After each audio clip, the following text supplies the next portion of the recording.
ಮತ್ತು ಸರ್ ಜ್ಯೋತಿಷ್ಯ ಅಂದರೆ ಸರ್ ನನಗೆ ಮಿನಿಮಮ್ ನಾನು ಹೇಳ್ತೇನೆ ಸರ್, ಯಾರೇ ಜ್ಯೋತಿಷ್ಯ ಹೇಳಲಿ 1 ರಿಂದ 1.5 ಗಂಟೆ ಸ್ಟಡಿ ಮಾಡಲೇಬೇಕು.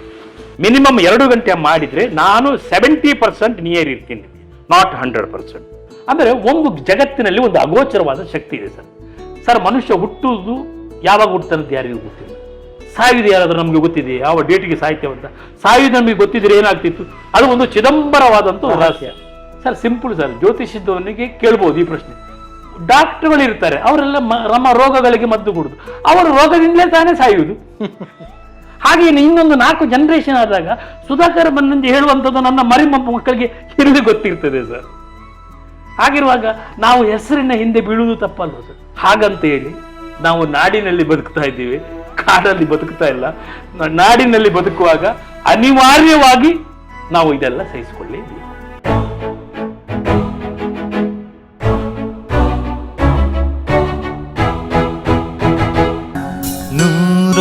ನೂರೊಂದು ನೆನಪು.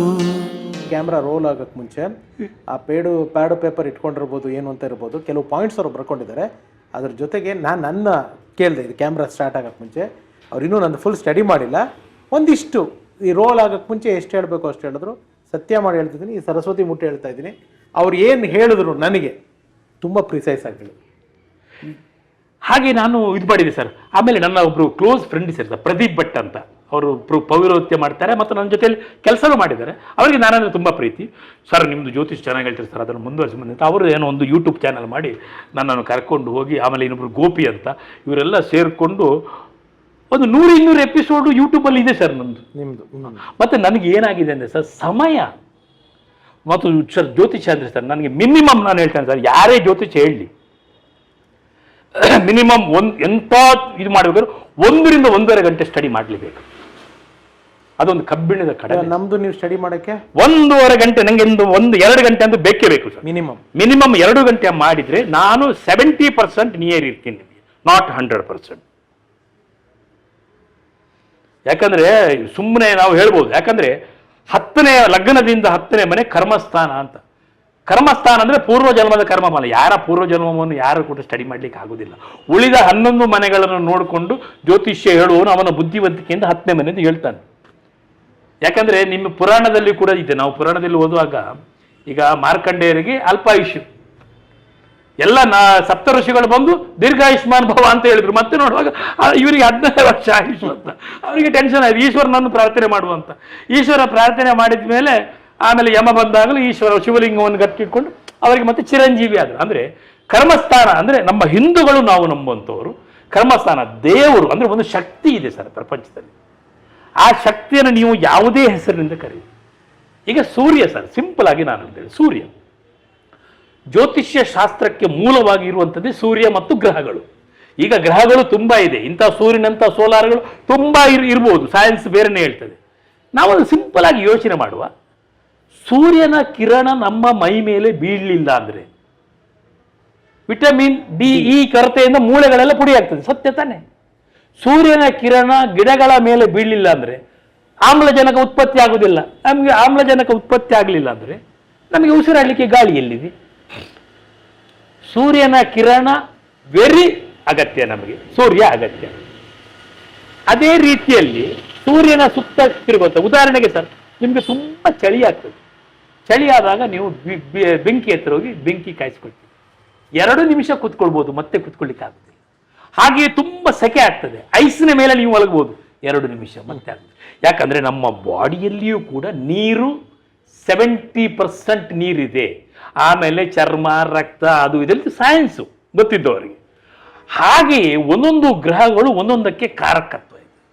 ಈಗ ಉದಾಹರಣೆಗೆ ಸರ್, ಸೂರ್ಯನ ಸುತ್ತ ಉಳಿದ ಗ್ರಹಗಳೆಲ್ಲ ತಿರ್ತದೆ, ಭೂಮಿ ಸಮೇತ. ಭೂಮಿ ಕೂಡ ನಿಮಗೆ ಗೊತ್ತಿದ್ದಾಗೆ ಎಲ್ಲ ಸೂರ್ಯನ ಸುತ್ತ ತಿರುಗ್ತಿರುವಾಗ ಆ ಒಂದು ಪರಿಣಾಮ. ಈಗ ಉದಾಹರಣೆಗೆ ನಾವೊಂದು ಕಲ್ಲನ್ನು ಮೇಲೆ ಬಿಸಾಕ್ತೀವಿ, ಭೂಮಿಗೆ ಗುರುತ್ವಾಕರ್ಷಣ ಶಕ್ತಿ ಇರೋದ್ರಿಂದ ಆ ಕಲ್ಲು ಕೆಳಗೆ ಬರ್ತದೆ. ಗ್ರಾವಿಟೇಷನ್ ಪವರ್ ಇದೆ, ಗುರುತ್ವಾಕರ್ಷಣ ಶಕ್ತಿ.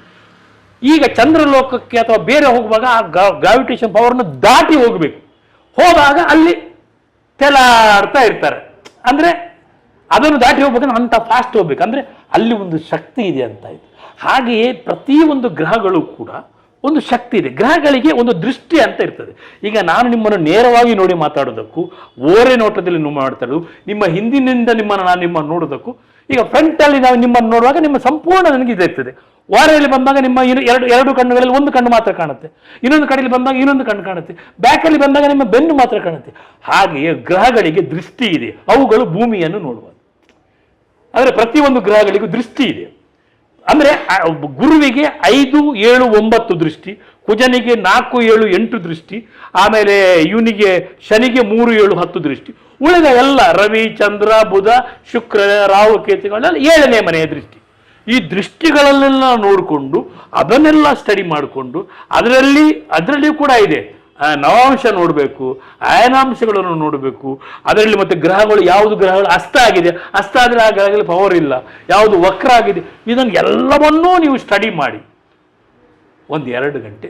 ನನ್ನಂಥವನಿಗೆ ತುಂಬ ತಿಳಿದವರಿಗೆ 1 ಗಂಟೆ, 1.5 ಗಂಟೆ. ಓಕೆ, ಇವಾಗ ಒಂದು ಪ್ರಶ್ನೆ ಸರ್, ಗೊತ್ತಿಲ್ಲ ನನಗೆ, ನಾನೊಬ್ಬ ಕಾಮನ್ ಮ್ಯಾನ್ ಆಗಿ ಕೇಳ್ತಾ ಇದ್ದೀನಿ ಈ ಪ್ರಶ್ನೆನ. ನೀವೊಬ್ಬರು ಅಸ್ಟ್ರಾಲಜಿ ತಿಳ್ಕೊಂಡಿರೋದ್ರಿಂದ, ಇವಾಗ ನಾನು ಹುಟ್ಟಿರುವಂಥ ಸಂದರ್ಭ, ನಾನು ಹುಟ್ಟಿರೋ ಗಳಿಗೆ, ನಕ್ಷತ್ರ, ರಾಶಿ, ಸಮಯ, ಊರು, ಈ ಥರ ಇದೇ ಸಮಯ, ಇದೇ ಗಳಿಗೆ, ಇದೇ ಒಂದು ಇದರಲ್ಲಿ ತುಂಬ ಜನ ಹುಟ್ಟಿರ್ತಾರೆ. ಹೌದು, ಒಬ್ರೊಬ್ರು ತುಂಬ ಉತ್ತೀರ್ಣರಾಗಿರ್ತಾರೆ, ತುಂಬ ದುಡ್ಡು ಮಾಡಿರ್ತಾರೆ, ಹೆಸರು ಮಾಡಿರ್ತಾರೆ. ಒಬ್ರೊಬ್ರು ಪಾಪ ಅನ್ಕೊಳ್ಳೋ ರೀತಿನಲ್ಲಿ ಆಗಿರಲ್ಲ, ಕೆಲವ್ರು ನಂತರ ಹಂಗೂ ಇಲ್ಲ ಹಿಂಗೂ ಇದ್ದಲ್ಲ ಇರ್ತವೆ. ಈ ಥರ ಯಾಕೆ ಎಲ್ಲರೂ ಅದೇ ಟೈಮು, ಅದೇ ನಕ್ಷತ್ರ, ಅದೇ ಗಳಿಗೆಯಲ್ಲಿ ಹುಟ್ಟಿದಾಗ ಯಾಕೆ ಈ ರೀತಿ ಭೇದ ಭಾವ? ಸರ್, ಅಕ್ಷಾಂಶ ಮತ್ತು ರೇಖಾಂಶ ಅಂತ ಒಂದಿದೆ. ಪ್ರತಿಯೊಂದು, ಈಗ ಸೂರ್ಯ ಉದಯ ಬೆಂಗಳೂರಲ್ಲಿ 5:45 ಇವತ್ತಾದ್ರೆ ಮೈಸೂರಲ್ಲಿ 5:50 ಆಗುತ್ತೆ, ಉಡುಪಿಯಲ್ಲಿ 6 ಗಂಟೆಗೆ ಆಗ್ತದೆ. ಕಾರಣ ಏನಂದ್ರೆ ಅಕ್ಷಾಂಶ ರೇಖಾಂಶಗಳ ಪರಿಣಿತಿಯಿಂದ. ಈಗ ಉಡುಪಿಯಲ್ಲಿ ಒಬ್ಬ 5 ಗಂಟೆಗೆ ಹುಟ್ಟುತ್ತಾನೆ, ಬೆಂಗಳೂರಲ್ಲಿ ಒಬ್ಬ 5 ಗಂಟೆಗೆ ಹುಟ್ಟುತ್ತಾನೆ, ಡೆಲ್ಲಿಯಲ್ಲಿ ಒಬ್ಬ 5 ಗಂಟೆಗೆ ಹುಟ್ಟುತ್ತಾನೆ. ಹುಟ್ಟಿದ ಸಮಯ ಇದ್ರೆ ಸೂರ್ಯನ ಡಿಗ್ರಿಗಳು ವ್ಯತ್ಯಾಸ ಆಗ್ತದೆ. ಬೇರೆ ಎಲ್ಲಾ ಗ್ರಹಗಳ ಡಿಗ್ರಿಗಳು ವ್ಯತ್ಯಾಸ ಆಗ್ತದೆ. ಡಿಗ್ರಿಗಳು ವ್ಯತ್ಯಾಸ ಆಗುವಾಗ ಗ್ರಹಗಳ ದೃಷ್ಟಿಗಳು ವ್ಯತ್ಯಾಸ ಆಗ್ತದೆ. ಸಮಯ 5 ಗಂಟೆಗೆ, ಬಟ್ ಅಲ್ಲಿಯ ನಿಮ್ಮ ಈ ಅಕ್ಷಾಂಶ ಅದಕ್ಕೂ ತುಂಬಾ ಡಿಫರೆನ್ಸ್ಗಳಿರ್ತದೆ. ಅದರಿಂದ ಆ ಪರಿಣಾಮದಿಂದ ಮತ್ತೆ ನಾನು ಒಂದು ಮಾತು ನಿಮಗೆ ಮೊದಲೇ ಹೇಳಿದ್ದೇನೆ, 70% 10ನೇ ಮನೆ ಕನ್ಸಿಡರ್ ಮಾಡೋದು, ಕರ್ಮಸ್ಥಾನವನ್ನು ಕನ್ಸಿಡರ್ ಮಾಡೋದು ಬಹಳ ಕಷ್ಟ ಅಂತ ಹೇಳಿದ್ದೇನೆ. ಉಳಿದದೆಲ್ಲ ಸೇರಿಕೊಂಡು ಈ ಕರ್ಮ ಅಂದರೆ ಒಂದು ಜಗತ್ತಿನಲ್ಲಿ ಒಂದು ಅಗೋಚರವಾದ ಶಕ್ತಿ ಇದೆ ಸರ್. ಮನುಷ್ಯ ಹುಟ್ಟುವುದು ಯಾವಾಗ ಹುಟ್ಟುತ್ತಾನಂತ ಯಾರಿಗೂ ಗೊತ್ತಿಲ್ಲ. ಸಾಯುವುದು ಯಾರಾದರೂ ನಮಗೆ ಗೊತ್ತಿದೆ, ಯಾವ ಡೇಟಿಗೆ ಸಾಹಿತ್ಯವಂತ ಸಾಯುವುದು ನಮಗೆ ಗೊತ್ತಿದ್ರೆ ಏನಾಗ್ತಿತ್ತು? ಅದು ಒಂದು ಚಿದಂಬರವಾದಂಥ ರಹಸ್ಯ. ಮನುಷ್ಯನಿಗೆ ಯಾರಿಗೂ ಸಾವಿನ ಬಗ್ಗೆ ಗೊತ್ತೇ ಇಲ್ಲ. ಈಗ ಇರುವವನು ನಾಳೆ ಇಲ್ಲ, ಇವತ್ತಿರುವವನು ನಾಳೆ ಇಲ್ಲ. ಹಾಗಿರುವಾಗ ಆ ರಹಸ್ಯವನ್ನು ಹೇಗೆ ಭೇದಿಸುವುದು? ಪುರಾಣದಲ್ಲಿ ಕೂಡ ಋಷಿಮುನಿಗಳು ಇದನ್ನು ಭೇದಿಸಲಿಕ್ಕೆ ಹೋಗಿ ತುಂಬ ಕಷ್ಟ ಆಗಿದೆ. ಈ ಪುರಾಣದಲ್ಲಿ ತುಂಬ ಈ ಶುನಶ್ಯಪನ ಕತೆ ಬರ್ಬೋದು, ತುಂಬ ಕಥೆಗಳಲ್ಲೆಲ್ಲ ಬಂದಿದೆ. ಅದು ಹೇಗೆ ಅಂತ ಅದನ್ನು ಯಾರಿಗೂ ಭೇದಿಸಲಿಕ್ಕೆ ಆಗಲಿಲ್ಲ. ಅದು ಒಂದು ಬ್ರಹ್ಮಾಂಡದ ಒಂದು ಅಗರ್ಭವಾಗಿರುವಂಥ ಒಂದು ನಿಗೂಢತೆ. ನೀವು ಆ ಶಕ್ತಿ ಯಾವುದು ಹಾಗಾದರೆ? ಆ ಶಕ್ತಿಯೇ ದೇವರು. ಆ ಶಕ್ತಿಗೆ ನೀವು ಯಾವುದು ಹೆಸರು ಕೊಡಿ, ರಾಮ ಕೊಡಿ, ಕೃಷ್ಣ ಕೊಡಿ, ಈಶ್ವರ ಕೊಡಿ, ದುರ್ಗೆ ಕೊಡಿ, ಪಾರ್ವತಿ ಕೊಡಿ, ಯೇಸು ಕೊಡಿ, ಬುದ್ಧ ಕೊಡಿ, ಅಥವಾ ಪೈಗಂಬರ ಕೊಡಿ, ಯಾವುದಾದ್ರು ಕೊಡಿ, ಒಂದು ಶಕ್ತಿ ಇದೆ. ಶಕ್ತಿಗೆ ಅಂದರೆ ದೇವನೊಬ್ಬ, ನಾಮ ಹಲವು ಹೇಳಿದಾಗೆ. ಅದನ್ನು ಯಾರಲ್ಲಿಯೂ ಕಲಿಬಹುದು. ನಮ್ಮ ಸಂಸ್ಕಾರ ದೇವರನ್ನು ಹೋಲಿಸಲಿಕ್ಕೆ. ಈಗ ಋಷಿಮುನಿಗಳೆಲ್ಲ ಕಠೋರ ತಪಸ್ಸು ಮಾಡ್ತಾ ಇದ್ರು. ಈಗ ನಾವೆಲ್ಲ ದೇವರ ಫೋಟೋಕ್ಕೆ ಕೈ ಮುಗಿತೀವಿ. ಈಗ ನಮ್ಮ ಎಲ್ಲರ ಮನೆಯಲ್ಲಿ ಕೂಡ ರಾಮ, ಕೃಷ್ಣ, ಯೇಸು ಚಿತ್ರ ಇದೆ. ಇದನ್ನು ಯಾರು ಬಿಡಿಸಿದ್ದು ಸರ್? ರವಿಚಂದ್ರ ಹೇಳುವಂಥ ಒಬ್ಬ ರವಿವರ್ಮ ಹೇಳುವಂಥ ಕಲಾವಿದ ಬಿಡಿಸಿದ 16ನೇ ಶತಮಾನದಲ್ಲಿ. ಅವನಲ್ಲಿ ಕೇರಳದಲ್ಲಿದ್ದ. ಅವನು ಬಿಡಿಸಿದ ಚಿತ್ರಗಳನ್ನೇ ನಾವು, ಅವನ ಒಂದು ಕಲ್ಪನೆಯ ಚಿತ್ರಗಳನ್ನು ನಾನಿವತ್ತು ದೇವರ ಕೋಣೆಯಲ್ಲಿಟ್ಟು ಅದು ಈಶ್ವರನನ್ನು ನಾನು ಪೂಜಿಸ್ತಾ ಇದ್ದೇನೆ. ಅವನ ಚಿತ್ರ ಈಶ್ವರನಂದು. ಅಂದರೆ ಆ ಈಶ್ವರನನ್ನು, ಆ ಶಕ್ತಿಯನ್ನು ನಾನು ಆ ಚಿತ್ರದಲ್ಲಿ ಕಾಣ್ತೇನೆ, ಇಲ್ಲಿ ನನ್ನ ನಂಬಿಕೆ. ಅಥವಾ ದೇವಸ್ಥಾನದಲ್ಲಿ ಮೂರ್ತಿ ಇದೆ, ಶಿವಲಿಂಗದಲ್ಲಿ ನಾನು ಈಶ್ವರನನ್ನು ಕಾಣ್ತೇನೆ, ಅಥವಾ ನಾನು ಕೃಷ್ಣನನ್ನು ಅಲ್ಲಿ ಕಾಣ್ತೇನೆ, ದುರ್ಗೆಯಲ್ಲಿ. ಅಂದರೆ ನಮ್ಮ ನಂಬಿಕೆ, ನಮ್ಮ ಆತ್ಮದ ಒಳಗಡೆ ಒಂದು ದೇವರಿದ್ದಾನೆ, ಪರಮಾತ್ಮ. ಆ ದೇವರಿಗೆ ಅವನಿಗೆ ಕನೆಕ್ಷನ್ಸ್. ಹಾಗಂತ ಕೇಳ್ಬೋದು, ದೇವಸ್ಥಾನಕ್ಕೆ ಹೋಗಬೇಕಾ ಅಂತ. ಬಚ್ಚಲ ಮನೆಗೆ ಹೋದಾಗ ನಮಗೆ ಬಚ್ಚಲ ಮನೆ ಇರುವಂಥದ್ದು ಸ್ನಾನ ಮಾಡೋಕ್ಕೆ, ಅಡಿಗೆ ಮನೆಯಿಂದ ಅಡಿಗೆ ಮಾಡುವಂಥದ್ದು. ಅಲ್ಲಿ ಅಡಿಗೆ ಮನೆ ಘಾಟಿರುವಾಗ ನಮಗೆ ಅಲ್ಲಿ ಏಕಾಗ್ರತೆ ಬರುವುದಿಲ್ಲ. ಅದಕ್ಕೆ ದೇವಸ್ಥಾನಕ್ಕೆ ಹೋಗಿ ಏಕಾಗ್ರತೆ ಅಂತ ಹೇಳುವುದು. ದೇವರು ಎಲ್ಲ ಕಡೆಯಲ್ಲಿದ್ದಾನೆ, ಸರ್ವಾಂತರ್ಯಾಮಿ. ಒಂದು ಶಕ್ತಿ ಇದೆಯಲ್ಲ ಸರ್, ಆ ಶಕ್ತಿ ಏನಂತ ನಮಗೆ ಗೊತ್ತಿಲ್ಲ. ಇದು ಜ್ಯೋತಿಷ್ಯದಲ್ಲಿ ಹೇಳ್ತದೆ.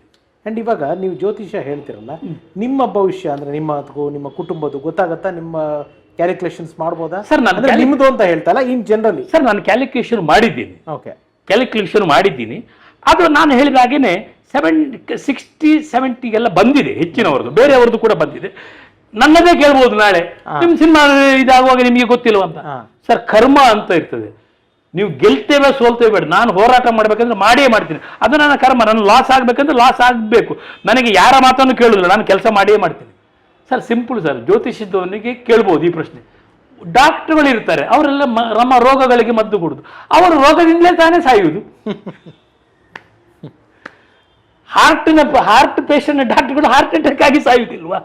ಹಾಗೆಯೇ ಜ್ಯೋತಿಷ್ಯ ನಮಗೆ ಗೊತ್ತಿದ್ರು ಏನು ಮಾಡಬೇಕಂತ ನಮ್ಮ ನಾನು ಆಗಲೇ ಹೇಳಿದೆ ಸರ್, ವ್ಯಾಪ್ತಿ ಅಂಡ್ ಪ್ರಾಪ್ತಿ. ಇದು ತುಂಬಾ ಡೀಪ್ ಆಗ್ಲಿಕ್ಕೆ ಇದೊಂದು ದೊಡ್ಡ ಡಿಬೇಟ್ ಆಗ್ತದೆ. ಹೇಳಿದ್ದೆ ಇಲ್ಲಿ ತುಂಬಾ ವಿಷಯಗಳಿದೆ, ನಾನು ಅಷ್ಟು ಸ್ಟಡಿ ಮಾಡಿದ್ದೀನಿ ಸರ್. ನಮ್ದೊಂದು ಆದ್ರಿಂದ ನಾನು ನಿವೃತ್ತ ಈಗ. ನಮ್ದೊಂಚೂರು ಸ್ಟಡಿ ಮಾಡಿ ಹೇಳಿ ಸರ್. ಖಂಡಿತ ನಿಮಗೆ ಸ್ಟಡಿ ಮಾಡಿ ನಾನು ಹೇಳ್ತೀನಿ ಸರ್. ಸಿನಿಮಾ ಇಂಡಸ್ಟ್ರಿಯಲ್ಲಿ ತುಂಬಾ ಜನರು ಹೇಳಿದ್ರು, ನಾನು ಅವ್ರ ಹೆಸರುಗಳು ಹೇಳುದಿಲ್ಲ, ದೊಡ್ಡ ದೊಡ್ಡ ನಟರುಗಳೇ ನನ್ನ ಹತ್ರ ಕೇಳಿದ್ದಾರೆ.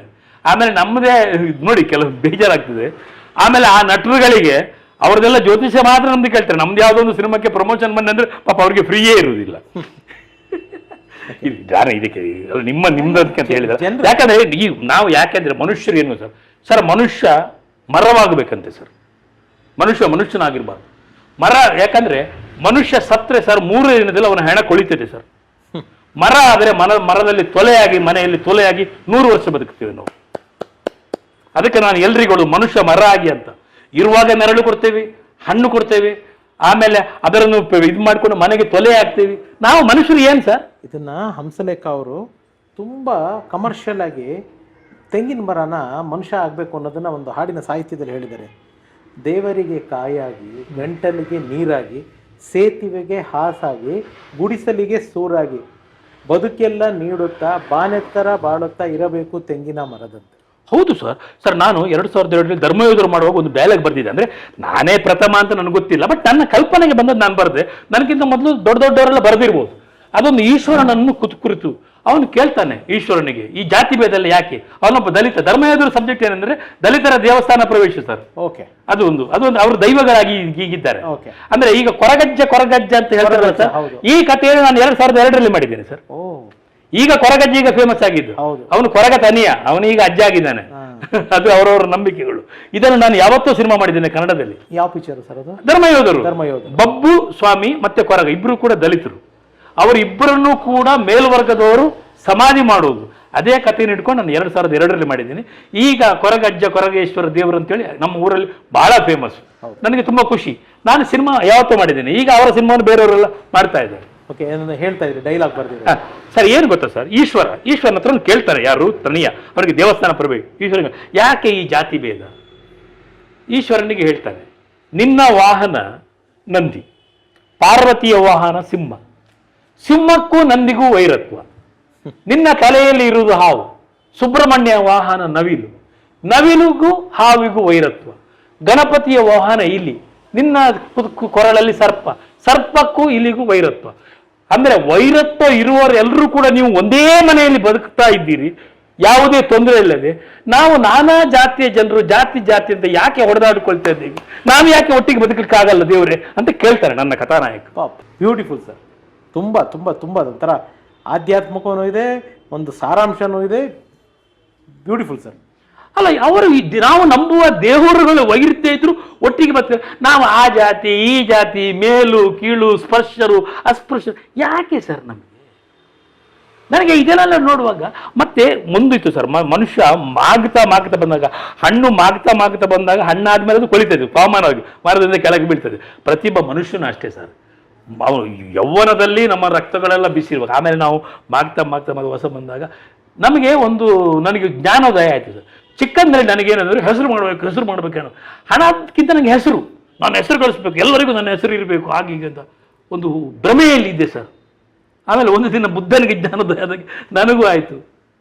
ನಮ್ಮ ಮನೆಯಲ್ಲಿ ಈಗ ನಮ್ಮ ಅಜ್ಜಿ ತಾತನ ಫೋಟೋಗಳನ್ನು ನಾವು ನೋಡಿದ್ದೀವಿ. ಆಮೇಲೆ ಸ್ವಲ್ಪ ಅದು ಅವರ ಫೋಟೋ ಇಲ್ಲ ಸರ್, ನಮ್ಮ ತಂದೆ ತಾಯಿಗಳ ಫೋಟೋ ಮಾತ್ರ.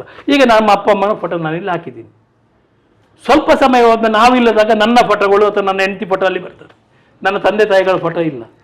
ಆಮೇಲೆ ನನ್ನ ಮಕ್ಕಳಿಗೆ ಅವರಿಗೆ ಮಕ್ಕಳಾದಾಗ ಆವಾಗ ನಮ್ಮ ಫೋಟೋ ಇರೋದಿಲ್ಲ, ನಮ್ಮ ಮಕ್ಕಳ ಫೋಟೋಸ್ಗಳು ಮಾತ್ರ ಇರ್ತದೆ. ಅಂದರೆ ನಮ್ಮ ಮನೆಯವರಿಗೇ ನಮ್ಮ ನೆನಪುಗಳು ಇಲ್ಲದಾಗ, ಅವರಿಗೇ ನಮ್ಮ ಹೆಸರುಗಳು ಗೊತ್ತಿಲ್ಲದಾಗ ನಾವು ಯಾಕೆ ಸರ್ ಹೆಸರಿಗೋಸ್ಕರ ಬಡಿದಾಡಬೇಕು? ಏನಿದೆ ಸರ್ ಹೆಸರು? ನನ್ನ ಅಜ್ಜಿ ತನಕ ಗೊತ್ತು, ಮುತ್ತಾತ ಗೊತ್ತು, ಆಮೇಲೆ ಅವರ ಹಿಂದಿನವ್ರದ್ದು ಯಾವುದು ನನಗೆ ಗೊತ್ತಿದೆ ಸರ್. ಹಾಗೆ ಇನ್ನೊಂದು 4 ಜನರೇಷನ್ ಆದಾಗ ಸುಧಾಕರ್ ಬನ್ನಂಜೆ ಹೇಳುವಂಥದ್ದು ನನ್ನ ಮರಿ ಮಕ್ಕಳಿಗೆ ಎಲ್ಲಿ ಗೊತ್ತಿರ್ತದೆ ಸರ್. ಹಾಗಿರುವಾಗ ನಾವು ಹೆಸರಿನ ಹಿಂದೆ ಬೀಳುವುದು ತಪ್ಪಲ್ವ ಸರ್? ಹಾಗಂತ ಹೇಳಿ ನಾವು ನಾಡಿನಲ್ಲಿ ಬದುಕ್ತಾ ಇದ್ದೀವಿ, ಕಾಡಲ್ಲಿ ಬದುಕ್ತಾ ಇಲ್ಲ. ನಾಡಿನಲ್ಲಿ ಬದುಕುವಾಗ ಅನಿವಾರ್ಯವಾಗಿ ನಾವು ಇದೆಲ್ಲ ಸಹಿಸಿಕೊಳ್ಳೇಬೇಕು. ವಂಡರ್ಫುಲ್. ಈಗ ನಮ್ಮ ಸುಧಾಕರ್ ಬನ್ನಂಜೆ ಅವರ ಏನೇನು ಕೆಲಸಗಳು ನಡೀತಿದೆ, ಹೇಗಿರುತ್ತೆ ಅವ್ರ ಡೈಲಿ ರೊಟೀನ್ ಹೇಗಿರುತ್ತೆ?